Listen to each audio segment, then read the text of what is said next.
Hello बच्चों, let's read the question first. Find the numbers of terms of the AP 64, 60, 56 so that their sum is 544. Here we use the concept of sum of AP, and by using this concept we find the number of terms for the given series. So first let us write what is given to us. सबसे पहले क्या given है? Given AP की series given है 64, 60, 56 and so on, and इसके अलावा sum given है, sum is equal to 544. So firstly we apply formula Sn is equal to n upon 2a plus n minus 1 d.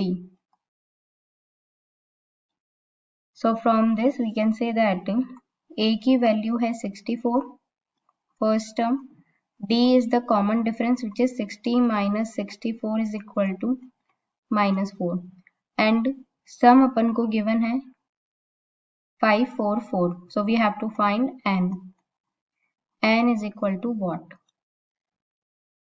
So step 2, substitute all values. So ये हो जाएगा 544 is equal to n upon 2 multiply 64 plus n की value पता नहीं है, d की value है -4.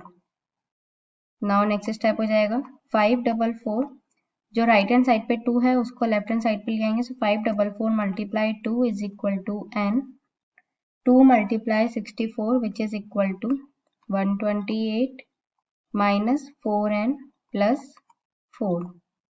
अब जब इसको सॉल्व करेंगे तो यहाँ से आ जाएगा 1088 is equal to n, 128 plus 4 हो जाएगा 132. तो 132 minus 4n. Now 1088 is equal to 4n, 4 common ले लो यहाँ से. सो 4 जैसे ही कॉमन आएगा वी गेट 33 माइनस n. जब फर्दर इसको सॉल्व करेंगे so we get 1088 divide by 4 is equal to 33n minus of n square. जब फर्दर इसको सॉल्व करेंगे तो इक्वेशन आ जाएगी n square minus 33n plus 272 is equal to 0. अब इस क्वाड्रेटिक इक्वेशन को सॉल्व करेंगे by splitting the middle term. तो जैसे ही मिडल टर्म स्प्लिट करेंगे we get n square minus 16n minus 17n plus 272 is equal to 0. First term में n common लेंगे तो यहाँ पे आ जाएगा n माइनस 16, सेकेंड में माइनस 17 कॉमन लेंगे तो यहाँ पे आ जाएगा n minus 16 is equal to 0.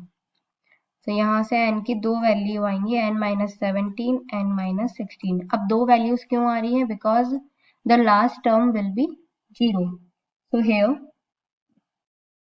n की वैल्यू क्या आ जाएंगी 16 एंड 17. दो वैल्यू आ रही है which means our last term is equal to 0, and from here 17th term हो जाएगी 17th term which is a17 is equal to a plus 16d. तो a की वैल्यू है अपने पास 64, d की वैल्यू है -4. तो 16 मल्टीप्लाई आ जाएगा 64 minus 64 is equal to 0. So we can say that the 16 and the 17 number of this AP will be same. Hence the number will be 16 and 17. Hope you understand the question well. Best of luck. Thank you.